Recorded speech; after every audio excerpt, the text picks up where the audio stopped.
Hi there. Welcome back to Fairmount Crest, where the rich have deep secrets, unforgivable drama, and confrontations that reach far beyond the gaze.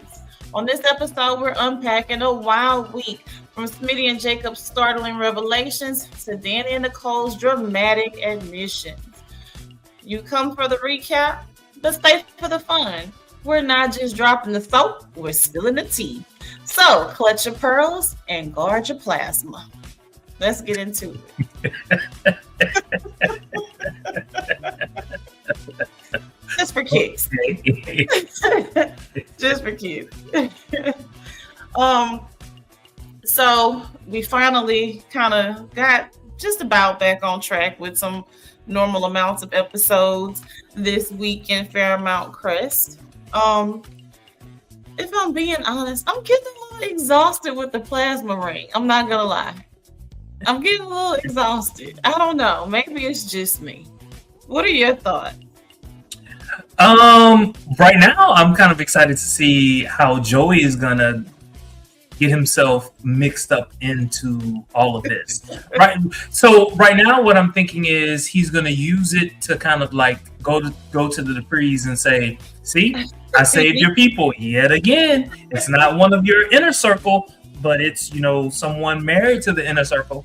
So that's kind of like where I see things going. I don't dislike Joey's character. Not by far. But I don't know. I'm kind of ready for them to kind of tie this in the bow with this plasma ring. Like, okay, what else do we have?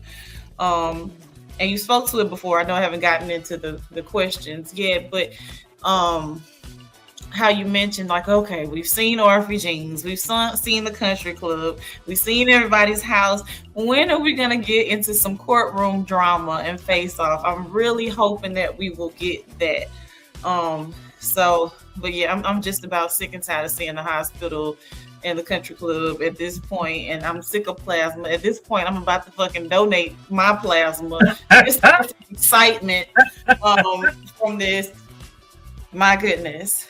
But at any rate, speaking of the plasma ring, so we've kind of hit a turning point. So now that we have Jacob and Smitty realizing everything's about to collapse as far as the plasma ring operation is closing in, do you think they're moving fast enough?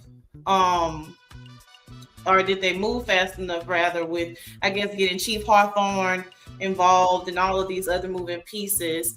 And what are the odds that Grayson actually survives this deadline on this episode that Leah's giving him? I absolutely believe that Grayson is going to die. Surprisingly, going to live. I think Grayson is going to live. I actually think that Jacob is going to be the one to die. And the reason I say that is because in one of these episodes, he pointedly said, I forget exactly what he said, but basically he was just like, yeah, you're going to see me soon if I have anything to do about it or something like that. I think that's, to use one of your words, that's a foreshadowing. Listen, and they had that whole foreshadowing episode with him and Naomi and these flashbacks and all of that quite a few weeks back. So I don't know. I was like, And of course, we all know that I'm going to cry the tears of a clown if Jacob is no longer with us. He's the worst. He's the absolute worst. It's not just me. It's not just me. No, I'm talking about you. You can't stand that man. You got him to lose his job. I don't want him to lose his job. Just, my goodness. Or even if they don't kill him off, and I mean, at this point, we're going in a free fall. So I do not apologize for this because I love our banter. But even if they like maimed him in some way or made him more interesting, something, I don't know. Or give him memory loss, something. I know that's horrible for me to say because I would never in real life want this to happen to anybody. But this is a soap opera, right? I need him to have a little more, I need him to have a lot more depth than he does. And so I'm feeling like, okay, if we give him a short term memory loss that they can get some more like story arc out of or something like that, that I would not be upset. Um or if a peg leg, something. I just What if to add to his story, some past love of his as a child that would give him what he wants, and you know, he would stay with, what's her name? Because I really don't remember her name. Naomi. Naomi. Yes. You know what I'm saying? And see that would give him depth. You know, and I know that's so sad to say, but just something. But this whole detective shtick is not working for me. But I do want the man to keep his job, just not as a detective. That's just come on. I want more hot, steamy locker room poses with Ted. By the way, Ted gets to see all of these men. Wait, you say Ted what? Oh. Look, Ted is, I loved original Ted though. I loved original Ted. Original Ted had a little, little gangster to him or something. I don't know. But this is, like I always say, a very attractive cast across the board though. It just is. But I digress. So we know that Grayson at this point, of course, we talked about it last week. He's ratted out Leah to Jacob. But Ashley panicked as he prepared for the absolute worst. Is Grayson, and I feel like I asked this before, acting out of survival, or is he fully playing both sides at this point? Ask that question again. So with Grayson, like with the moves that he's making, as it pertains to, I guess, still kind of having Ashley wrapped up in all of this mess, with all the knowledge that she has now, with Leah and all of that. Is he acting out of survival, or is he kind of playing both sides? In what way is he playing both sides? So obviously he's knee deep in it, with Leah and whoever is behind the curtain at this point. So he has to pretty much still show up and do the job, but he also wants to stay connected to Ashley, and I guess in essence save his own hide. Well, then yes, I would say he's playing both sides. I mean, to me, I think you kind of have to, in order to, I guess, get out of this alive, really. But I don't know. I think we talked about this before. I think he genuinely cares about Ashley, or Trashley, as I typically like to say. I don't know. At this point, I'm starting to dislike her character less. So we'll see. We'll see how long that lasts. Now, why would you say that? Is it because she's acting and reacting in the way a normal person would react? She has been given, I guess a story arc, for the lack of better words, to where it's intriguing adjacent. So it's not just her having these completely bland scenes all the time. So for me, when it comes to Ashley, I don't think, oh, she's acting.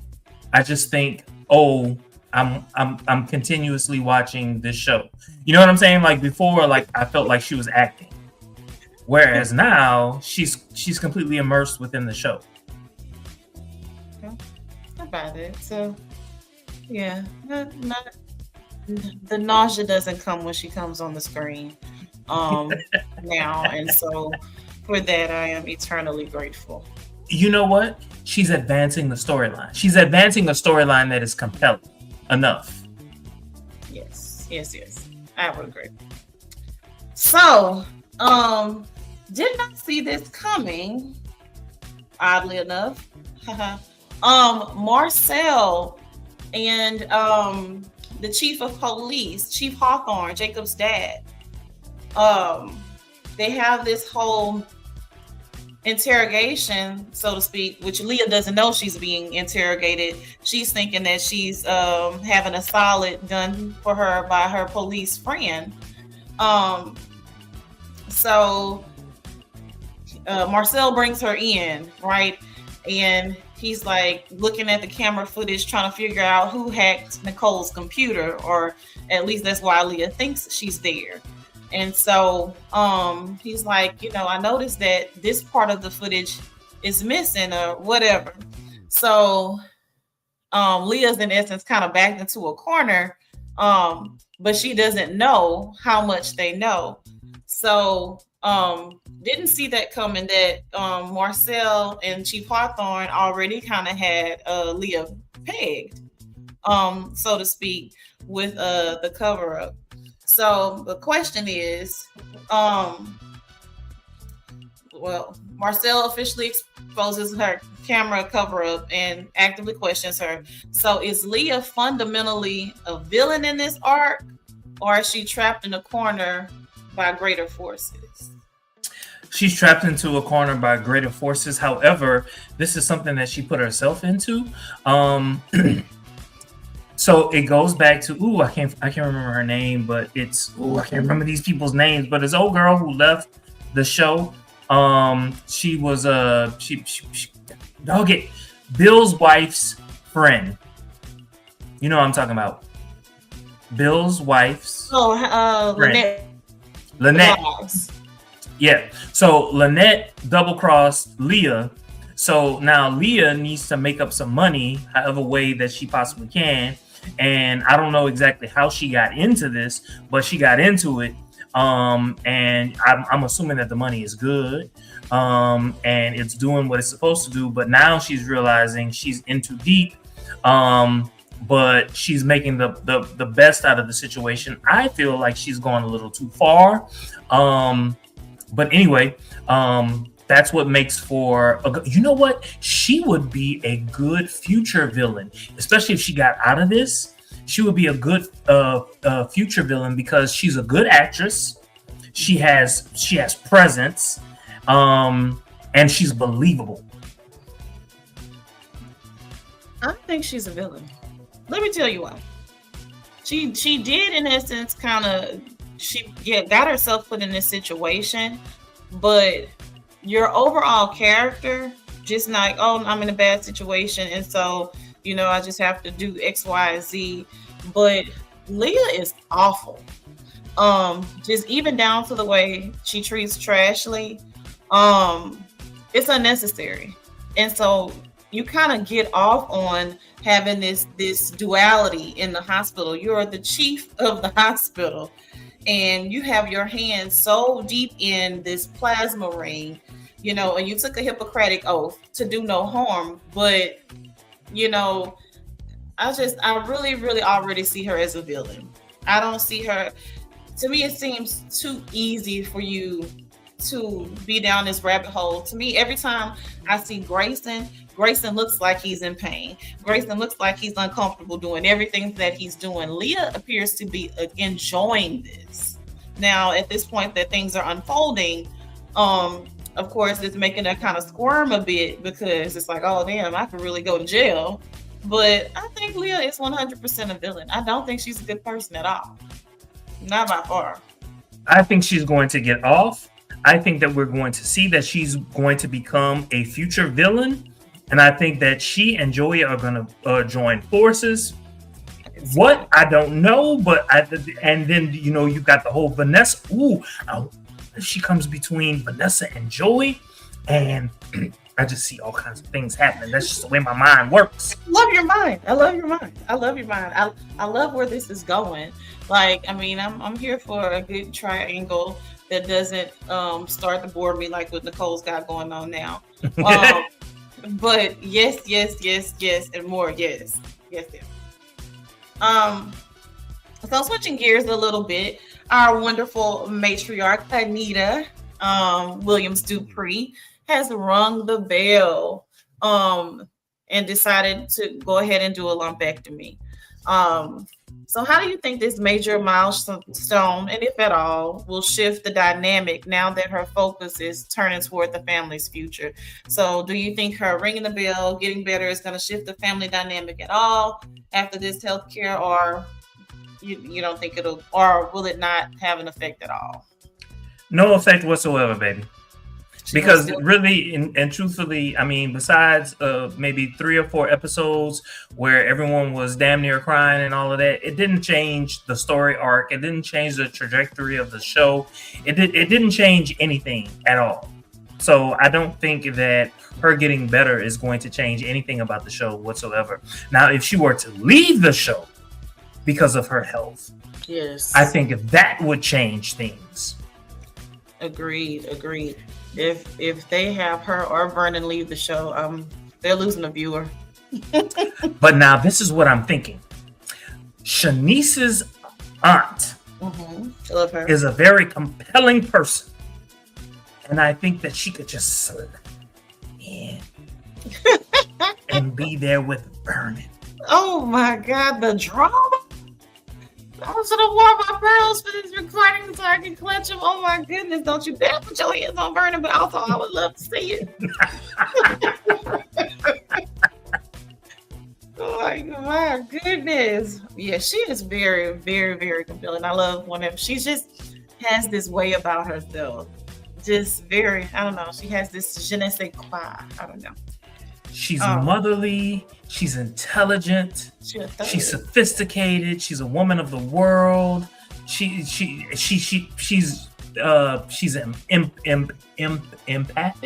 empathetic, whatever the word is. She's all of those things, all the best qualities of a person. She has it. And so that's why I think that, if the matriarch, what's her name again? Anita. If something were to happen with Anita's character, I think that would be a great slide in. Man, you need to email these people because I would not have even conceived of that, but it just would make for amazing television. It really and truly would. Ugh. But don't take Anita, don't take it. But if you have to, that would be an amazing stand-in. Not like that mess they pulled with Aunt Viv. But anyway, I digress. Switching to some debutante debauchery. So talking about plasma and pearls this episode. So I would be remiss if I did not bring up the poor young lady who has been basically being bullied, Samantha. So we have Anastasia's granddaughter, Chessie, who's been relentlessly bullying Samantha right as the Duprees gear up for the long-awaited cotillion debut. Do you think Samantha is going to cave under the pressure, or will she find a way to claim the Platinum Deb crown on her own terms?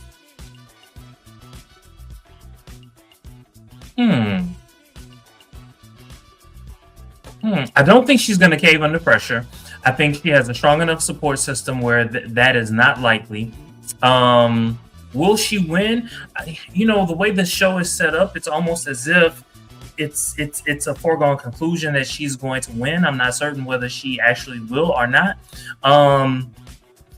But on a show like this, evil never wins. You know what I'm saying? And so I don't see.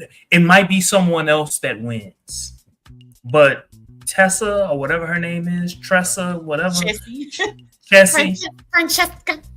she's definitely not going to win. That's what I know.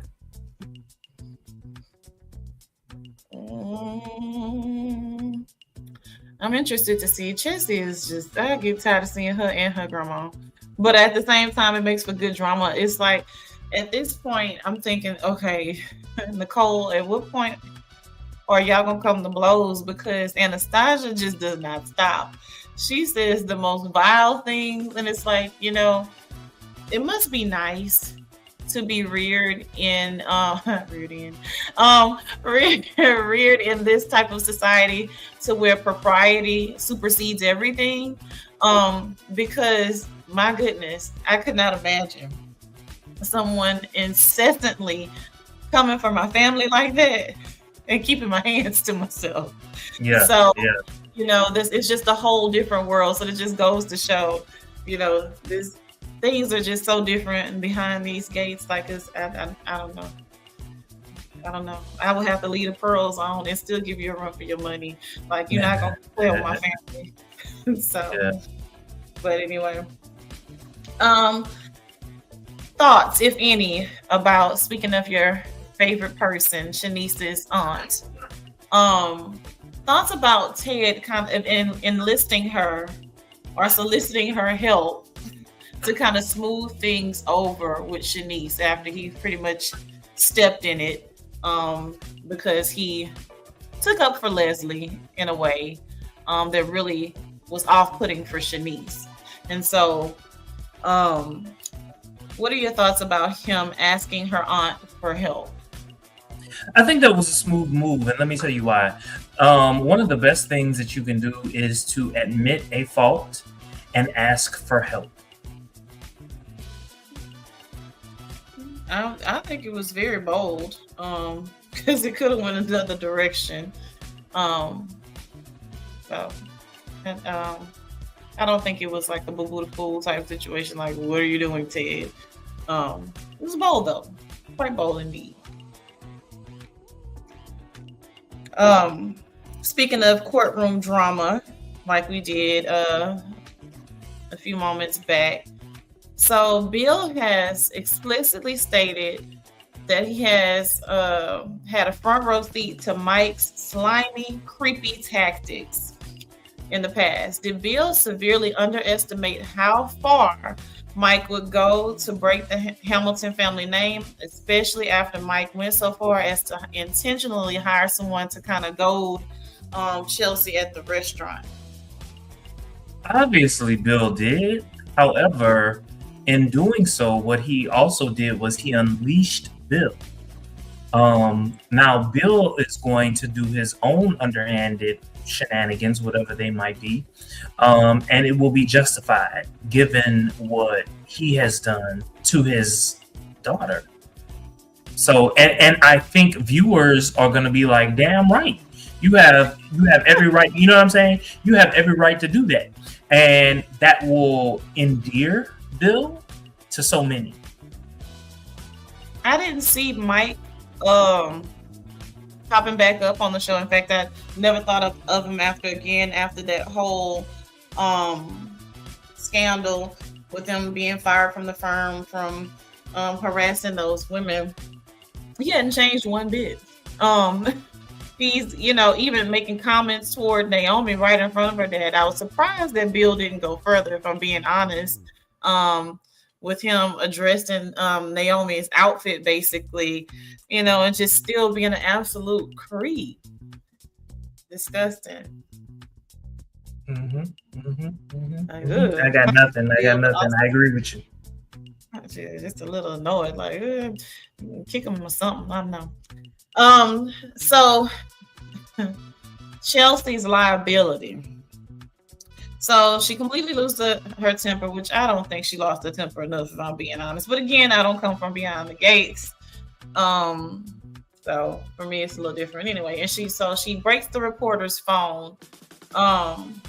Even though Elon smooths things over, did Chelsea's public meltdown just hand Mike a perfect narrative to paint Madison's inner circle as unstable and reckless? So here's the thing. It's going to look bad on Chelsea, but that does not affect her. It doesn't affect her as a doctor. It doesn't affect her opinions as it relates to healthcare. So I see that being a nothing burger other than bad publicity. I love a nothing burger. I'm gonna use that. Personal thoughts about the case. Do you think Madison should just settle? Of course, we want our courtroom job. But do you think she should settle because Mike is asking for a whopping $40 million? So I don't know how much how much insurance doctors get. I don't know. I don't know. But I would tend to think that $40 million is a bit excessive, especially if this is not someone that she, as a doctor, she saw and she gave advice to at all.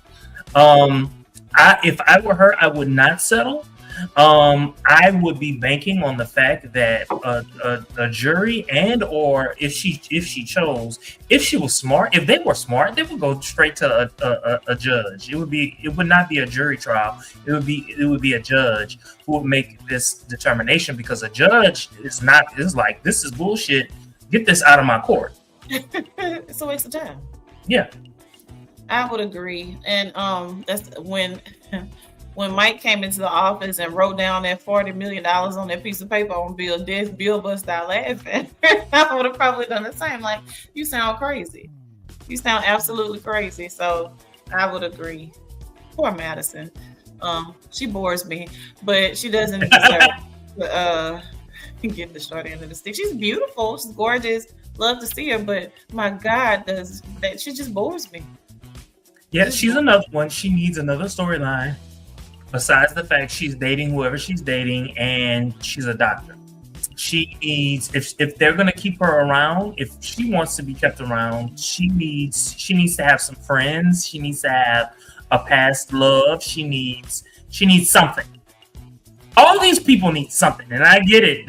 They're just in their second season, and you can see that they are slowly building more characters. And I get that. But if you want to maintain the drama, you got to be thinking. Because even with the lawsuit, it inevitably gave even more of a storyline for Bill and Naomi, as opposed to Madison, who's actually wrapped up in the lawsuit. It's like, okay, your mama pretty much screwed you on this, but okay, so anyway, back to Bill and Naomi. Yeah, I need something. And let's be real, at the very beginning of the show, it was almost teased to us that Bill and Naomi would be going head to head. You know what I'm saying? On opposite sides. And we've yet to see that. Why not? Where is it? Look, again, the courtroom. Something, an office inside the courtroom. Anything. All right, switching gears a little bit. The romance. As it pertains to Eva and Isaiah. Woo! Yeah, I gotta slow it down when you say Isaiah. My goodness. Yes, indeed. Very attractive couple, by the way. So is Eva genuinely enjoying Isaiah without pressure, or is she subtly executing a long game plan to trap him for financial security? No financial security whatsoever.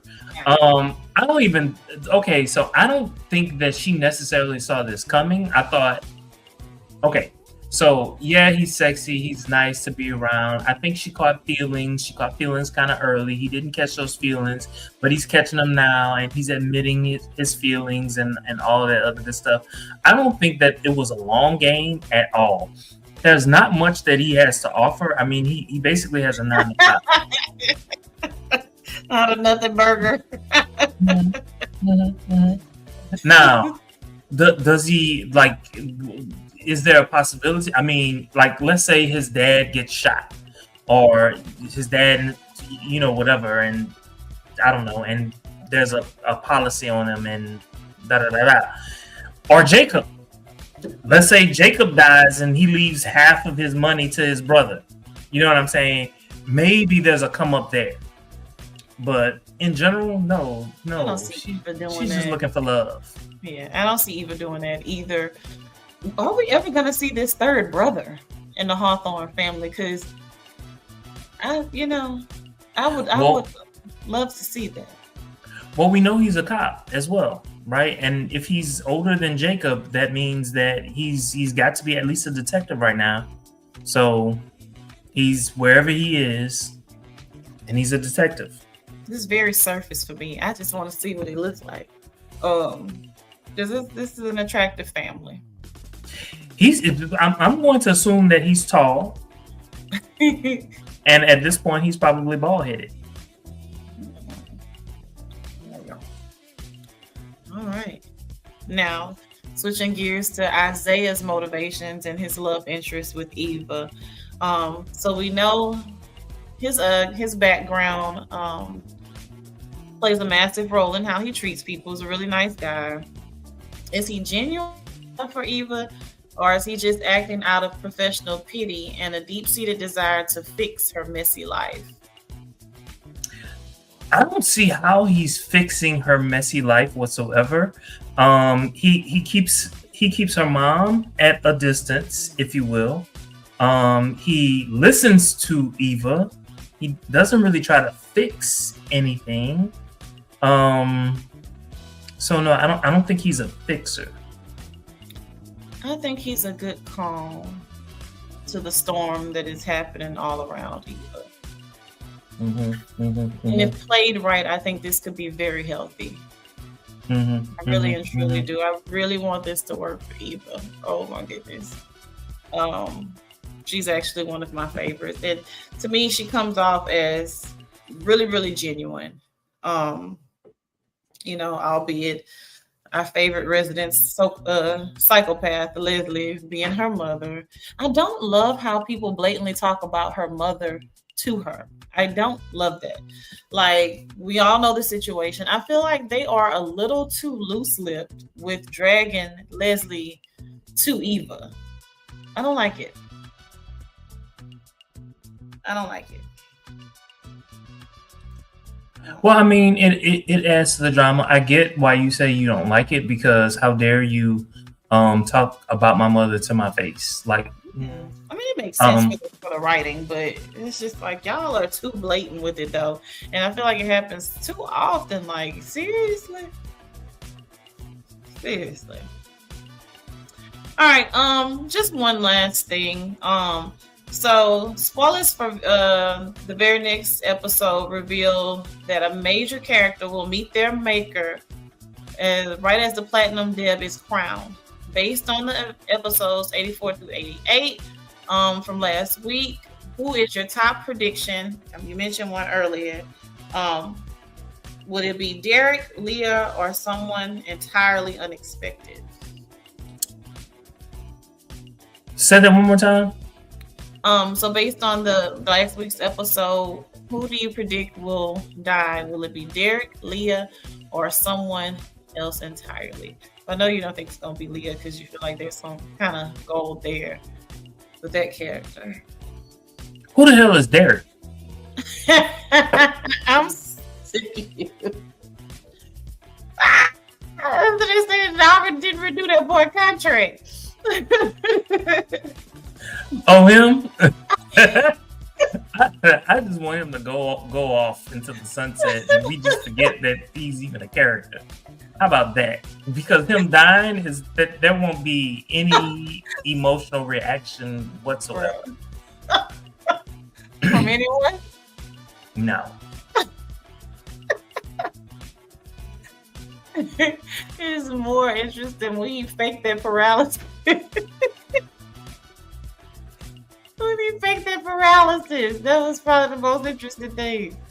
Just try to trap Ashley into that wounded bird situation. So since you don't want to use him up as one of the predictions of who will die, since it won't matter, who do you think they're killing next week or this week? Jacob. Like I said this earlier, Dory from Finding Nemo. I said it earlier. They're killing Jacob. And the foreshadowing. I don't Uh, know. It probably won't be Jacob. I mean, he's one of the main cast members. what if I they kill mean, Smitty? uh, they can get rid of Martin, but not Smitty. Oh Sorry. my goodness. He said Smitty can't go nowhere. Look at him. Just as cute as he want to be. He said, that would be something. That would be something. You might make Martin a little more interesting. I don't know. I think I don't know for sure that they would make my life that much better and kill Jacob. I don't know that they would do that. But but they you know what? He may do better in a coma. You know they love to do that on soap operas. Make it seem like people are gonna die and put them in a coma and develop that storyline better, and he'd probably be a really great actor at a coma. And,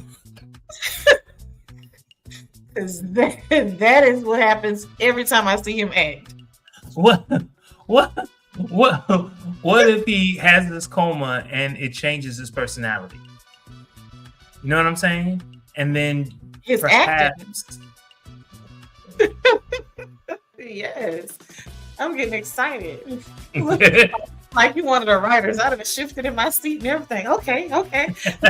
We're in the writer's room. I like where this is going.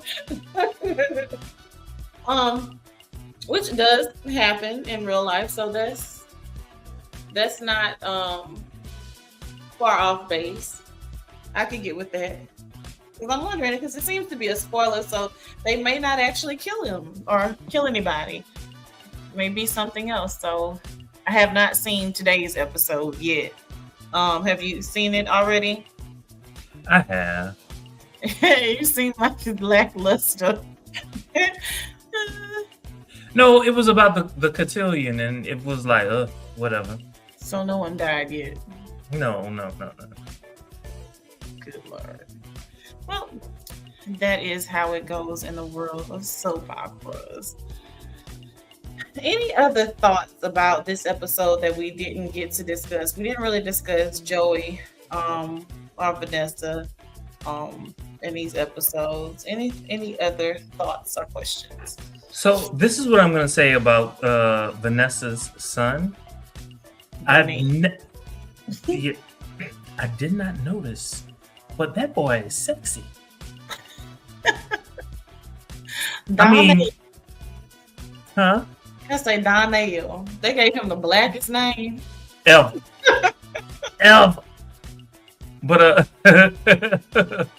but no. He's like he's a twink out your ass. But he's sexy. He's sexy.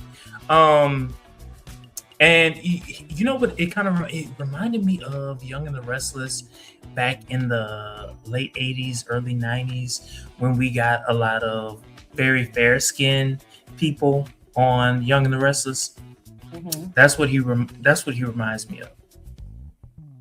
I hadn't noticed. I'm gonna take a peek at little Donnell and see. I'll take your word for it, of course, but I gotta go do my research. You know, we like the research. We like to see the photographs. Your rating from Mayfair to 10. It's a 5.